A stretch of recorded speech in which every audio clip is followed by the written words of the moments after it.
Throughout the ages, architects and engineers have designed and built the great structures that have made our world and withstood the test of time. Hi, I'm Ed Asner.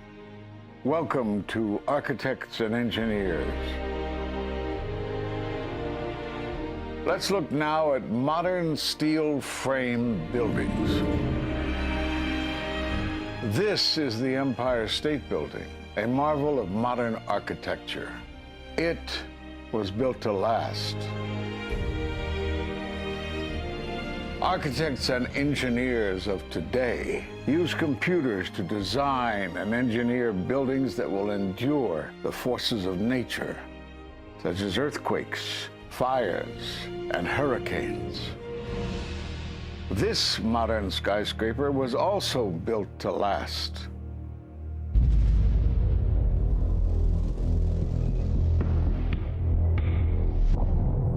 We've seen buildings completely destroyed like this before, but only when done intentionally. Danny Jowenko is the expert on this in Europe. What did he say? Dit is controlled demolition. Zeker weten. Zeker weten. Er is nagesprongen. Dit is in opdracht gebeurd. Dit heeft een team gedaan van experts. Let's compare. Explosives are used to demolish buildings like this in just seconds. Okay, so it's a controlled demolition. What's the problem with that? Well, it happened on the afternoon of 9/11 at the World Trade Center. Let's just think about this. Controlled demolitions cannot be engineered and rigged in a day. It takes months. And therefore, this event must have been planned in advance. You hear that? Keep your eye on that building. It'll be coming down. The building is about to blow up. Moving back. We are walking back. There's a building about to blow up. Did they actually use the word brought down, and who was it that was telling you this? In the fire department, and they did use the word, we're going to have to bring it down. And these people heard explosions. We heard this sound that sounded like a clap of thunder. It looked like there was a shock wave ripping through the building, and the windows all busted out. About a second later, the bottom floor caves out. The building followed after that. He takes his hand off, and you hear 3, 2, 1, and it was boom, boom, boom, boom, boom. And these reporters recognized it as a controlled demolition. And I turned in time to see what looked like a skyscraper implosion. It looked like it had been done by a demolition crew. The whole thing just collapsing down on itself. For the third time today, it's reminiscent of those pictures we've all seen too much on television before, when a building was deliberately destroyed by well-placed dynamite to knock it down. It was almost as if it were a planned implosion. It just pancaked. So what's the problem if this was a planned demolition? Well, we are told by government agencies that this building came down as a result of normal office fires. The National Institute of Standards and Technology produced their final report in 2008. World Trade Center 7 collapsed because of fires fueled by office furnishings. It did not collapse from explosives or from fuel oil fires. But what do you think brought down the building? And what caught my eye is more than 1,300 architects and engineers examine the evidence about Building 7's collapse and disagree with the official report issued by the National Institute of Standards and Technology. I certainly am much more open-minded about it than I was, and it is because of the involvement of the 9/11 families and all these engineers and architects. You are about to hear from architect of 23 years, Richard Gage, AIA, member of the American Institute of Architects and founder of Architects and Engineers for 9/11 Truth.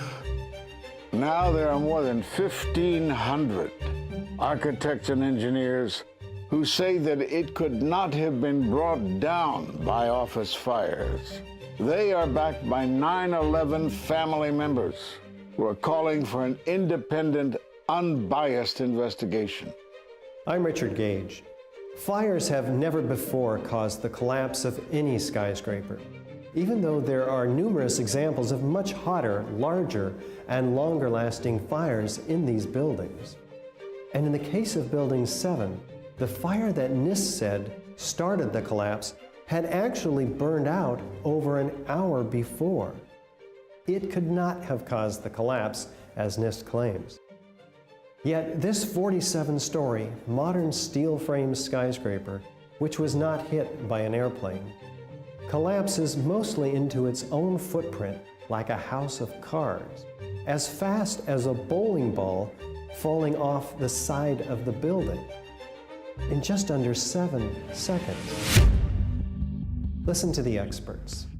Building number 7 descended in free fall for the first 100 feet, which means that there was absolutely no resistance to the descent whatsoever. NIST has admitted it went into free fall for 8 stories. And going from motionless to free fall instantly, that's a bothersome part of the puzzle because NIST never explained it. We've got a building that came down in its own footprint, so all of the columns really needed to be severed at the same time in order for that structure to fall the way that we saw. The symmetry is the smoking gun. The whole building completely comes down in one continuous motion. There couldn't have been any structural resistance. According to NIST, the failure occurred at column 79 on level 12. They're talking about a single columnar collapse or failure that resulted in a total collapse of the building. It is possible that you could have a local failure as a result of a connection failing. But the likelihood of that failure dragging the entire building in such a fashion that all the columns would fail at the same time is an impossibility. Impossibility? Yes. What I saw, it was a classic implosion. The center of the core, the penthouse area, starts to move first, and then the building follows along with it. I'd like to know why NIST excluded the document from FEMA in Appendix C that documented the evidence of melting steel. Why is this forensic evidence not being included in the report? In an office fire, you cannot generate enough heat to melt steel. And yet we have evidence of molten iron. R.J. Lee Company, USGS, and Dr. Stephen Jones's work, all three separately found these microspheres. In the dust, we found what we characterize as unreacted thermitic material in the shape of some very tiny red-gray chips, which have different properties, and in the reaction they produce molten iron, which is the prime indication of a thermitic reaction. And such a reaction can be used to destroy steel structures.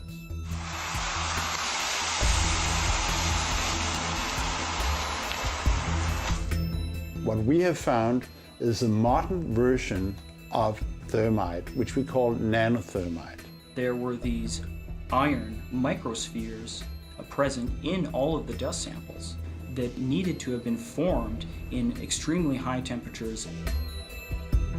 I've independently seen thermitic activity within 2 separate independent samples of World Trade Center dust. My contention, based on finding thermite residue in the dust, is that it happened before. It didn't happen after in the fires that ensued in the rubble pile afterwards. All the characteristics of the microspheres tell me that thermite was involved in melting those steel beams.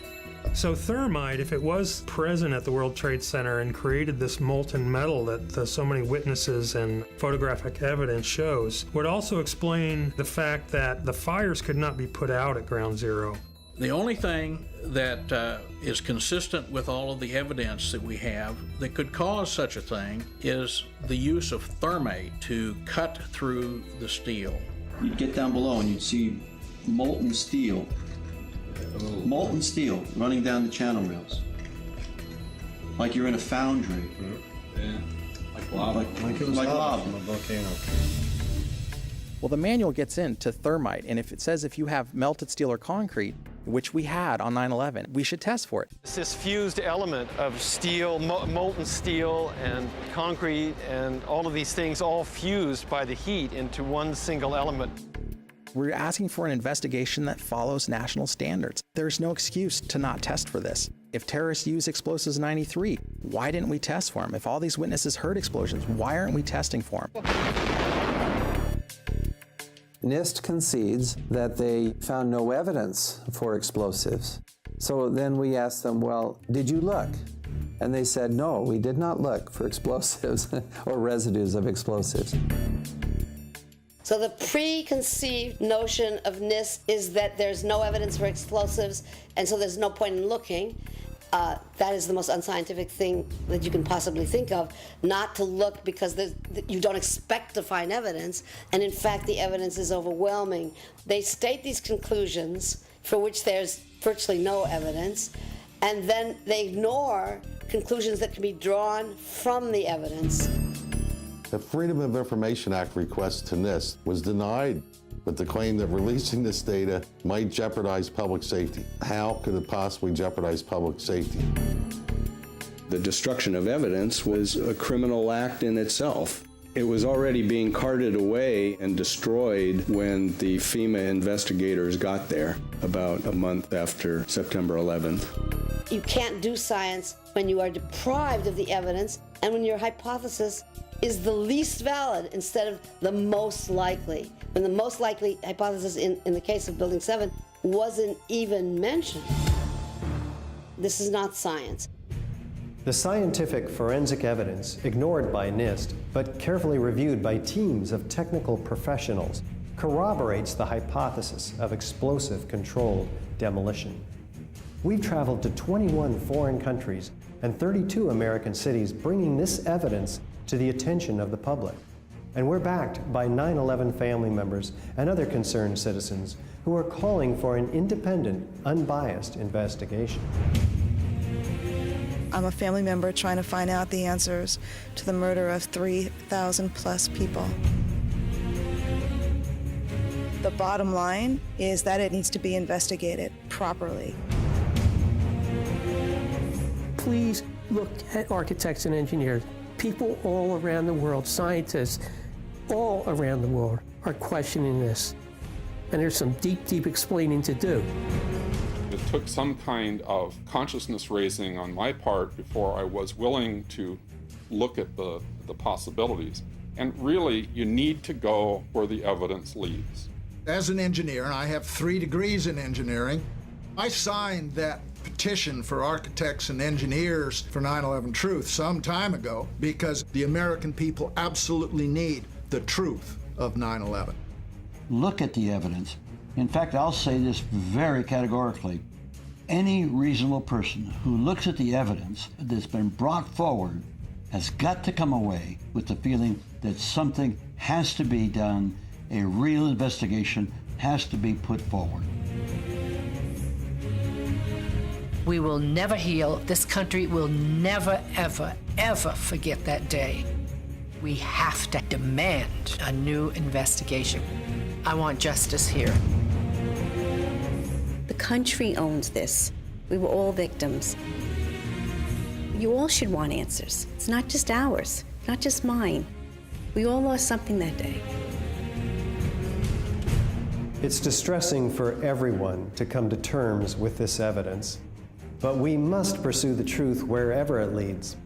Look at the evidence and decide for yourself.